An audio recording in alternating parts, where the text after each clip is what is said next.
Assembly సమావేశాలపై దృష్టి సారిస్తే assembly రెండోసారి వాయిదా పడగానే చీఫ్ విప్ మల్లు భట్టి విక్రమార్క మాజీ మంత్రి దామోదర్ రెడ్డికి మధ్య అసెంబ్లీ లాబీలో వాగ్వాదం జరిగింది. దీనిపై మరిన్ని వివరాలు మా కరెస్పాండెంట్ శ్రీకాంత్ అందిస్తారు. శ్రీకాంత్, చెప్పండి, ఈ చీఫ్ విప్ తో మాజీ మంత్రి దామోదర్ రెడ్డి ఎందుకు వాగ్వాదానికి దిగారు? కిషోర్, ఈరోజు సభ ప్రారంభమైన తర్వాత రెండోసారి వాయిదా పడిన తర్వాత సభలో కొన్ని ఆసక్తికర కొన్ని వివాదాస్పదమైన సంఘటనలు చోటు చేసుకున్నాయి. ప్రధానంగా ఈరోజు సభ జరుగుతున్నప్పుడు తెలంగాణ రాష్ట్ర సమితికి చెందినటువంటి టీఆర్ఎస్ సభ్యులు జై తెలంగాణ నినాదాలు చేస్తున్న సమయంలో ఇటువైపు కాంగ్రెస్ పార్టీ ఎమ్మెల్యేలు కొంతమంది జై ఆంధ్ర అని, కొంతమంది జై రాయలసీమ అని, జై సమాఖ్యాంధ్ర అని ఇలా విభిన్న రకాలుగా నినాదాలు చేశారు. అసెంబ్లీలో స్పీకర్ అసెంబ్లీ వాయిదా వేసిన తర్వాత కూడా ఈ నినాదాల ప్రక్రియ కొనసాగింది. అదే సమయంలో మనకు తెలుసు, మాజీ మంత్రి దామోదర్ రెడ్డి తెలంగాణ విషయం మరోసారి ఎత్తుకుని గత 2 రోజులుగా యాక్టివ్ అయ్యారు. మొన్న కూడా, అంటే అసెంబ్లీ ప్రారంభమైన రోజు కూడా స్వయంగా ఆయన ఇంట్లో తెలంగాణకు చెందినటువంటి ఎమ్మెల్యేలు ఎమ్మెల్సీలతో సమావేశం నిర్వహించారు. తెలంగాణకు అనుకూలంగా నిర్ణయం తీసుకోవాలని అధిష్టానం మీద ఒత్తిడి తెచ్చే ప్రక్రియలో భాగంగా ఆయన ఎమ్మెల్యేల సంతకాలు కూడా సేకరణ కూడా చేస్తున్నారు సోనియా గాంధీకి పంపించేందుకు.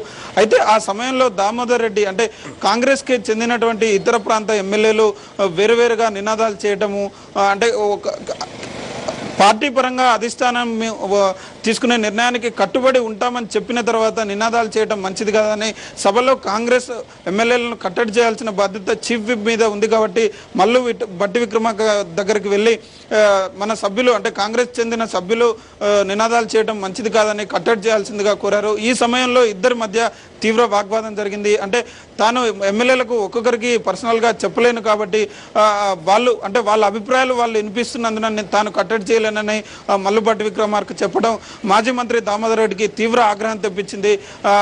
కాంగ్రెస్ ఎమ్మెల్యేలంతా ఒక్కతాటిపై ఉండి అధిష్టాన నిర్ణయానికి కట్టుబడి ఉంటామని చెబుతూనే విభిన్న వాదనలు వినిపించడం వెనుక రెచ్చగొట్టే ధోరణి ఉందని, తెలంగాణలో అసలే పరిస్థితి బాగాలేని సమయంలో ఇలాంటి నినాదాలు చేయడము ఇతర తెలంగాణ ప్రాంతానికి చెందినటువంటి ఎమ్మెల్యేలను ఇబ్బందికి గురి చేసే విధంగా ఉంది. కాబట్టి సభలో అందరూ ఒక తాటిపై ఉండాలని వాదనను దామోదర్ రెడ్డి వినిపించారు. అదే సమయంలో మల్లు భట్టి విక్రమార్క తాను, అంటే ఇతర ప్రాంత ఎమ్మెల్యేలకు తమ వాదన వినిపించే ఛాన్స్ ఉంది కాబట్టి వారిని వారించే అవకాశం లేదని చెప్పడం, ఈ ఇద్దరి మధ్య తీవ్ర వాగ్వాదం చోటు చేసుకుంటున్న సమయంలోనే ఇద్దరు మాట్లాడుతూ ఇన్నర్ లాబీలోకి వచ్చారు. ఒక దశలో ఇద్దరి మధ్య తోపులాట కూడా జరిగింది.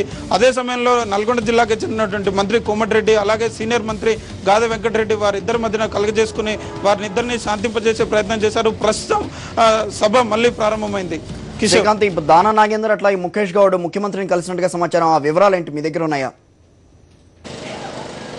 ఒకవైపు మాజీ మంత్రి దామోదర్ రెడ్డి అలాగే చీఫ్ విప్ భట్టి విక్రమార్క సంవాదం కొనసాగుతున్న సమయంలోనే ముఖ్యమంత్రి ఛాంబర్లో గ్రేటర్ హైదరాబాద్కు చెందినటువంటి మంత్రులిద్దరూ దానం నాగేందర్, ముఖేష్ గౌడ్ ముఖ్యమంత్రితో సమావేశారు.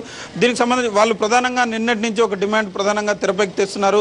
తాము తెలంగాణకు అనుకూలమేనని, అయితే అధిష్టానం తెలంగాణకు అనుకూల నిర్ణయం తీసుకునే సమయంలోనే గ్రేటర్ హైదరాబాద్ను కేంద్రపాలిత ప్రాంతంగా ప్రకటించాలనే నినాదాన్ని వాళ్ళు తెరపైకి తెచ్చారు. ప్రధానంగా వారి నినాదానికి మద్దతుగా ఈరోజు సోనియా గాంధీకి రాస్తున్నటువంటి లేఖను ముఖ్యమంత్రి ముందుంచారు.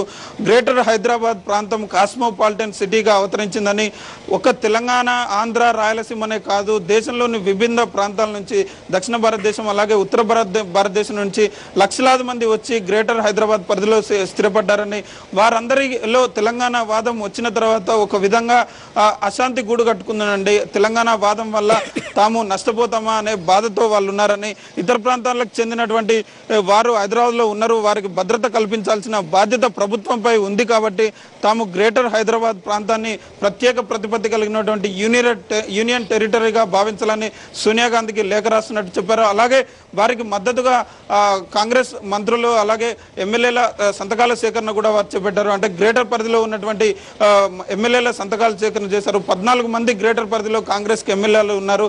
వారిలో ఇప్పటికే ముఖేష్ దానం మంత్రులతో కలిపి సుధీర్ రెడ్డి, జయసుధ, భిక్షపతి యాదవ్, రాజేందర్, రాజిరెడ్డి, కిచ్చనగారి లక్ష్మారెడ్డి, ఇలా మొత్తం 8 మంది, 6 ఎమ్మెల్యేలు, 2 మంత్రుల సంతకాల సేకరణ ఇప్పటికే జరిగింది. మిగిలిన వారి సంతకాల సేకరణ చేసి ఈ రోజే సోనియా గాంధీకి ఈ లేఖ పంపించనున్నట్లు మంత్రులు చెబుతున్నారు. శ్రీకాంత్, క్లుప్తంగా చెప్పండి, ముఖ్యమంత్రి ఢిల్లీ ఎప్పుడు వెళ్ళనున్నారు?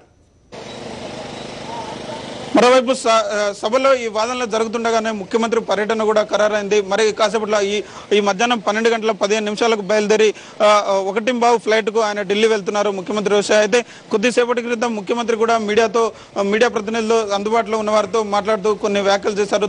ఈ రోజు కాంగ్రెస్ అధినేత్రి సోనియా గాంధీ పుట్టినరోజు సందర్భంగా కేవలం ఆమెకు శుభాకాంక్షలు తెలిపేందుకే తాను మరి కాసేపట్లో ఢిల్లీ వెళ్తున్నానని చెప్పారు. అయితే అదే సమయంలో తెలంగాణ విషయం మీద అసెంబ్లీలోనూ బయట రగడ జరుగుతున్న సందర్భంగా తెలంగాణ విషయం కాంగ్రెస్ అధిష్టానం దగ్గర ఏమైనా ప్రస్తావించే అవకాశం ఉందా అని మీడియా ప్రతినిధులు ముఖ్యమంత్రిని అడిగారు. అయితే ఇది సమయము కాదు, సందర్భము కాదు, కేవలం తాను సోనియా గాంధీకి పుట్టినరోజు శుభాకాంక్షలు తెలిపేందుకే వెళ్తున్నానని, ఎలాంటి కార్యక్రమాలు పెట్టుకోలేదని, ఢిల్లీలో దిగిన తర్వాత నేరుగా సోనియా గాంధీ దగ్గరికి వెళ్లటము, ఆమె బర్త్డే శుభాకాంక్షలు చెప్పి వెంటనే తాను హైదరాబాద్ రిటర్న్ కాబోతున్నట్టు ముఖ్యమంత్రి వెల్లడించారు. Kishore, Srikanth, thank you.